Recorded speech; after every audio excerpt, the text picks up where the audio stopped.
Baik, bismillahirrahmanirrahim. Assalamualaikum warahmatullahi wabarakatuh. Yang saya hormati Ibu Dr. Cucun Sunaningsih MPD, selaku dosen pengampu pada mata kuliah pengelolaan pendidikan dan juga teman-teman mahasiswa semua. Pertama-tama, marilah kita panjatkan kehadirat Allah Subhanahu wa Ta'ala yang mana telah memberikan rahmat dan hidayahnya sehingga kita bisa berkumpul di ruangan kelas kali ini. Sholawat beserta salam semoga tetap tercurah limpahkan kepada baginda kita yakni Nabi Muhammad Shallallahu Alaihi Wasallam.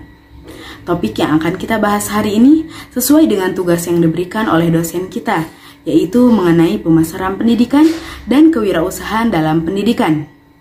Saya Ari Rismayanti Azhara selaku moderator yang bertugas akan memandu jalannya diskusi kali ini. Sebelumnya saya akan memperkenalkan anggota kelompok kami yang terdiri dari yang pertama ada Jastiana Anggia, yang kedua ada Sekar Pembayun, dan yang terakhir ada Prita Rahmawati Subagio. Baik, acara yang pertama yaitu pembukaan. Alangkah baiknya kita awali presentasi kali ini dengan bacaan basmalah bersama-sama. Bismillahirrohmanirrohim. Dan selanjutnya adalah penyajian materi sebagai inti acara. Untuk itu, saya memberi kesempatan kepada penyaji untuk mempresentasikan hasil diskusinya. Baik, kepada presentator pertama dipersilakan untuk memaparkan materi yang akan disampaikan. Baik, terima kasih atas kesempatannya. Di sini saya akan menjelaskan pengertian, konsep dasar, dan tujuan pemasaran pendidikan. Pengertian pemasaran. Secara mendasar, pemasaran bisa diartikan sebagai suatu proses sosial dan manajerial, yang mana individu dan kelompok memperoleh apa yang mereka perlukan dan inginkan dengan cara menciptakan serta mempertukarkan produk atau jasa dengan pihak lain. Dalam dunia pendidikan, pemasaran adalah tentang mengelola hubungan antara penyedia jasa pendidikan dan klien mereka. Dalam hal ini disebut juga siswa dan orang tua siswa. Pemasaran dalam konteks jasa pendidikan berarti kegiatan lembaga pendidikan yang memberi layanan atau penyampaian jasa pendidikan kepada konsumen dengan cara yang memuaskan. Ketika dalam dunia pendidikan adalah menawarkan mutu layanan intelektual dan membentuk watak secara menyeluruh. Hal ini karena pendidikan bersifat lebih kompleks yang dilaksanakan dengan penuh tanggung jawab. Hasil pendidikannya mengacu jauh ke depan, membina kehidupan warga negara dan generasi penerus ilmuwan di masa yang akan datang. Pemasaran pendidikan adalah usaha berbasis pemasaran jasa yang berbeda dengan pemasaran berbasis barang. Ada beberapa perbedaan utama dalam pemasaran barang dan pemasaran pendidikan, antara lainnya yaitu yang pertama, yang dipasarkan adalah sesuatu yang tidak berwujud. Yang kedua, layanan ini berdasarkan pada reputasi. Yang ketiga, sulit untuk membandingkan kualitas layanan yang serupa. Dan yang terakhir, pembeli tidak dapat mengembalikan apa yang telah dibeli. Berikutnya yaitu konsep dasar pemasaran. Konsep dasar yang melandasi pemasaran adalah kebutuhan dan keinginan manusia. Kebutuhan manusia adalah pernyataan dari rasa kehilangan, dan manusia mempunyai banyak kebutuhan yang kompleks, sedangkan keinginan digambarkan dalam bentuk objek yang akan memuaskan kebutuhan mereka. Organisasi pendidikan hendaknya memiliki sistem pengelolaan atau manajemen yang dapat memaksimalkan atribut-atribut yang dianggap pasar sebagai atribut yang penting dalam sebuah lembaga pendidikan, sehingga konsep pemasaran pendidikan yang berwawasan jasa atau produk pelayanan akan berkembang menjadi konsep pemasaran pendidikan yang berorientasi pasar, bahkan berwawasan masyarakat. Konsep yang dijalankan sebuah organisasi pendidikan, lembaga pendidikan di antara lainnya yaitu yang pertama ada konsep produksi, yang kedua konsep produk atau jasa, yang ketiga konsep penjualan, dan yang terakhir ada konsep pemasaran masyarakat. Pemasaran mempunyai beberapa tujuan, di antaranya yaitu yang pertama memberi informasi kepada masyarakat tentang produk-produk lembaga pendidikan. Yang kedua, meningkatkan minat dan ketertarikan masyarakat pada produk lembaga pendidikan. Yang ketiga, membedakan produk lembaga pendidikan dengan lembaga pendidikan lain. Yang keempat, memberikan penilaian lebih pada masyarakat dengan produk yang ditawarkan. Dan yang terakhir, menstabilkan eksistensi dan kebermaknaan lembaga pendidikan di masyarakat. Sekian penjelasan materi dari saya serahkan kepada presentator berikutnya. Baik, selanjutnya di sini saya akan memaparkan materi mengenai penerapan pemasaran dan konsep strategi pemasaran dalam pendidikan. Yang pertama yaitu penerapan pemasaran dalam pendidikan. Unsur-unsur yang terdapat dalam pemasaran pendidikan itu terdiri dari 7 aspek utama. yakni diantaranya ada produk, price, place, promotion, people, physical evidence, dan proses. Yang pertama yaitu produk. Produk merupakan hal yang mendasar untuk dijadikan pertimbangan oleh masyarakat untuk memilih sesuatu yang disukai. Produk pendidikan merupakan segala sesuatu yang ditawarkan kepada masyarakat, yakni memiliki tujuan untuk memenuhi kebutuhan dan keinginan para konsumen. Selanjutnya yaitu price. Price atau harga merupakan elemen yang berjalan sejajar dengan mutu produk, yang dimana apabila mutu produk baik, maka calon siswa atau calon konsumen akan berani membayar lebih tinggi selama dirasa dalam batas wajar atau masih dapat dijangkau oleh pelanggan pendidikan.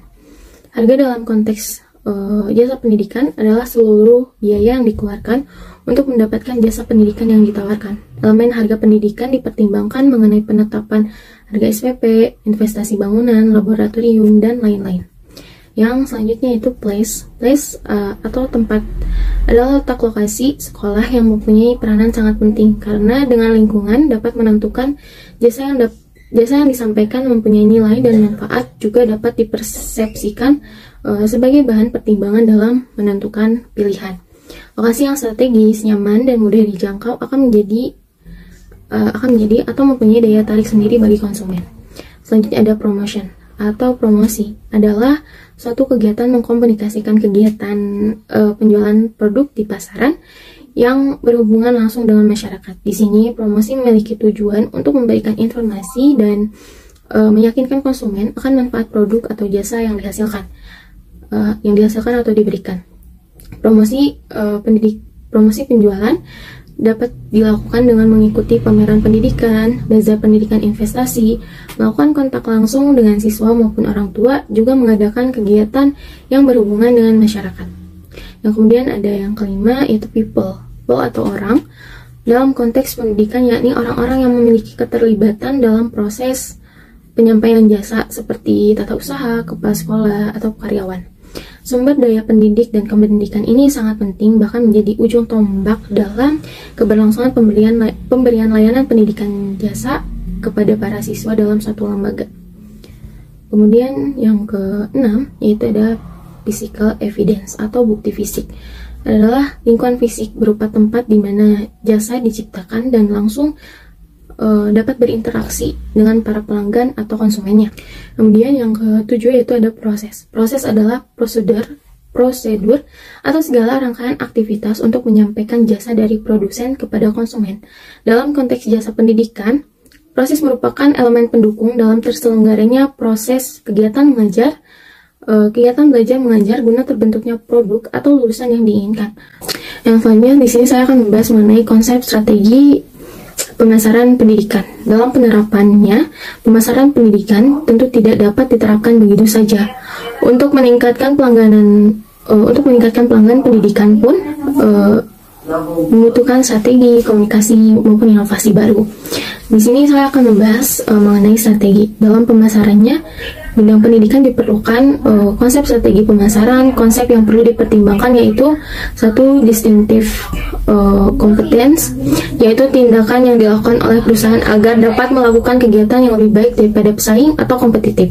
Yang kedua ada competitive advantage, yaitu kegiatan spesifik yang dikembangkan oleh perusahaan atau suatu lembaga agar lebih unggul atau lebih baik dibandingkan pesaingnya. Untuk merealisasikan hal tersebut, ada 3 strategi yang dapat diterapkan untuk bersaing, yaitu satu diferensiasi, kemudian ada keunggulan biaya atau low cost, dan yang terakhir ada fokus. Demikian pematerian yang dapat saya sampaikan. Terima kasih. Baik, di sini saya akan menjelaskan materi pengertian konsep dasar dan juga jenis-jenis kewirausahaan dalam pendidikan. Pengertian kewirausahaan dalam pendidikan yaitu kewirausahaan adalah mengenal proses menciptakan sesuatu yang berbeda yang memiliki nilai tambah melalui pengorbanan waktu dan tenaga dengan berbagai resiko sosial dan mendapatkan penghargaan akan sesuatu yang diperoleh beserta dengan timbulnya kepuasan pribadi dari hasil yang diperolehnya. Baik, selanjutnya ada konsep dasar kewirausahaan dalam pendidikan. Istilah kewirausahaan atau kewiraswastaan bermuara pada istilah asing yaitu entrepreneurship. Raymond berpendapat bahwa entrepreneurship merupakan proses penciptaan sesuatu yang baru atau inovasi guna memperoleh kesejahteraan atau kekayaan individu dan mendapatkan nilai tambah bagi masyarakat. Kesejahteraan atau nilai tambah bagi masyarakat sebagai tujuan dari kewirausahaan itu dilakukan melalui pengungkapan gagasan baru, penggalian sumber daya, dan merealisasikan gagasan itu menjadi suatu kenyataan yang menguntungkan. Berdasarkan makna kewirausahaan di atas, dapat disimpulkan bahwa kewirausahaan dalam pendidikan merupakan kerja keras yang secara terus-menerus dilakukan oleh pihak sekolah, terutama kepala sekolah, dalam menjadikan sekolah yang lebih bermutu. Konsep kewirausahaan meliputi usaha membaca dengan cermat peluang-peluang. Lihat setiap unsur institusi sekolah adanya sesuatu yang baru dan inovatif, menggali sumber daya secara realistik dan dimanfaatkan, mengendalikan resiko, mewujudkan kesejahteraan, dan mendatangkan keuntungan finansial. Baik, selanjutnya ada jenis-jenis kewirausahaan dalam pendidikan, yaitu ada 3. Yang pertama, distribusi, yang kedua konsumsi, dan yang ketiga produksi. Distribusi, sekolah melibatkan diri dalam jaringan distribusi membawa barang dan jasa untuk pengguna atau konsumen.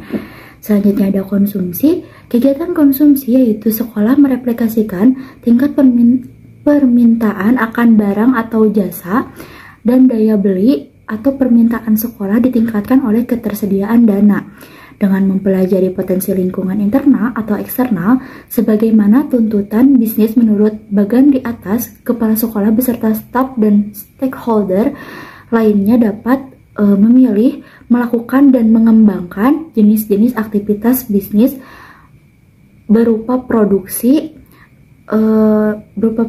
menyediakan jenis dan jumlah barang atau memberikan pelayanan jasa yang tepat sesuai dengan permintaan atau kebutuhan. Yang ketiga ada aktivitas produksi. Aktivitas produksi bisa mengacu pada penggalian dari pemanfaatan sumber daya alam. Misalnya, bagi sekolah yang kondisinya berada di daerah pedalaman atau pegunungan, dapat berinisiatif baik langsung ataupun melalui komite sekolah bekerja sama dengan pemerintahan setempat, memanfaatkan lahan kosong di sekitar sekolah untuk bisnis bidang pertanian, peternakan, atau perikanan. Sekian penjelasan materi dari saya serahkan kepada presentator selanjutnya. Baik, di sini saya akan memaparkan materi mengenai strategi dan praktik kewirausahaan dalam pendidikan. Nah, yang pertama di sini saya memaparkan mengenai strategi kewirausahaan dalam pendidikan, yaitu merupakan langkah-langkah pokok yang perlu ditempuh kepala sekolah dalam menjadikan sekolahnya itu sebagai organisasi yang bersifat kewirausahaan. Nah, yang pertama yaitu pengembangan visi atau misi. Nah, pengembangan visi atau misi ini merupakan langkah awal dalam mewirausahakan lembaga pendidikan. Visi atau misi ini merupakan gambaran cita-cita atau kehendak sekolah yang ingin diwujudkan dalam masa yang akan datang dalam kurun waktu tertentu. Baik, strategi yang kedua yaitu dorongan inovasi. Berkaitan dengan semangat mewirausahaan sekolah, strategi ini berarti menumbuh suburkan dan mengembangkan gagasan-gagasan original dan inovatif. Karena itu, setiap kepala sekolah dalam mewirausahakan sekolahnya dituntut memiliki agenda inovasi. Agenda inovasi ini menjadi alat spesifik dan utama dalam strategi mewirausahakan suatu sekolah. Agenda inovasi yang dimiliki itu sewajarnya merujuk pada perangkat mutu atau kriteria mutu yang merefleksikan kebutuhan dan harapan-harapan tentang pendidikan di sekolah dari semua pihak yang berkepentingan. Baik, untuk strategi terakhir yaitu mengenai penstrukturan iklim entrepreneurial. Nah, langkah strategis ini merupakan proses pembentukan unsur-unsur dan suasana yang mendukung atas terselenggaranya agenda inovasi. Nah, dalam hal ini, komitmen manajemen dan kepemimpinan kepala sekolah serta profesionalisme staf atau guru-guru itu amat dibutuhkan. Tekanan penstrukturan iklim kewirausahaan berada pada penyempurnaan usaha-usaha untuk implementasi proyek-proyek inovasi. Artinya, strategi ini menekankan pada proses internal organisasi, yakni usaha-usaha yang dilakukan pihak sekolah dalam memantapkan sistem manajemennya. Kemudian ada praktik kewirausahaan dalam pendidikan. Dalam praktik kewirausahaan dalam pendidikan, kita harus memperhatikan beberapa hal. Yang pertama ada innovation, yang kedua ada triggering event, dan yang ketiga ada implementation, dan yang terakhir ada grow. Baik, di sini saya akan menjelaskan mengenai innovation. Nah, innovation merupakan ide atau cara dalam bentuk produk atau jasa yang merupakan perubahan baru menuju ke arah yang lebih baik. Nah, adanya inovasi ini mendorong seseorang mencari pemicu untuk terjun ke arah dunia usaha. Baik, yang kedua merupakan triggering event, peristiwa yang memicu usaha. Maksudnya yaitu suatu kejadian yang mendorong atau memaksa seseorang untuk terjun ke dunia usaha, seperti contohnya ketika orang tersebut di PHK, ataupun adanya dorongan dari pemerintah, ataupun minat tinggi dari seseorang tersebut gitu. Baik, yang ketiga merupakan implementasi. Nah, merupakan pelaksanaan atau penerapan suatu hal yang dilakukan oleh seseorang atau sekelompok orang bertujuan pada tercapainya tujuan yang sudah diterapkan, yang menimbulkan dampak atau akibat terhadap sesuatu. Adanya usaha yang sudah diterapkan selanjutnya akan mendorong seseorang atau sekelompok orang untuk melakukan pertumbuhan bisnis. Yang keempat yaitu grow atau pertumbuhan. Nah, ini merupakan proses perubahan atau pertambahan suatu hal dalam usaha yang dapat diukur dengan suatu indikator atau ukuran ilmiah. Sekian materi yang dapat kami sampaikan. Saya kembalikan kepada moderator. Baik, terima kasih kepada para presentator yang telah memaparkan materinya dengan sangat baik. Dapat disimpulkan bahwasannya, pemasaran merupakan suatu proses sosial di mana individu atau kelompok mendapatkan sesuatu yang sesuai dengan kebutuhan mereka. Dalam penerapannya, pemasaran pendidikan menggunakan strategi 7P. Adapun konsep yang digunakan dalam pemasaran pendidikan yaitu konsep produksi, konsep produk atau jasa, konsep penjualan, dan konsep pemasaran di masyarakat. Dalam pemasaran pendidikan, konsep jasa ini lebih ditonjolkan, sedangkan kewirausahaan dalam pendidikan yaitu suatu usaha yang terus-menerus dilakukan oleh pihak sekolah untuk menjadikan sekolah tersebut lebih bermutu. Di dalam kewirausahaan pendidikan, terdapat jenis kegiatan, strategi, dan praktik dalam keberlangsungannya. Sekian presentasi dari kelompok kami. Mohon maaf apabila suaranya kurang jelas, karena kalau mau yang jelas tinggal sleep call aja. Wabillahi taufiq wal hidayah. Wassalamualaikum warahmatullahi wabarakatuh.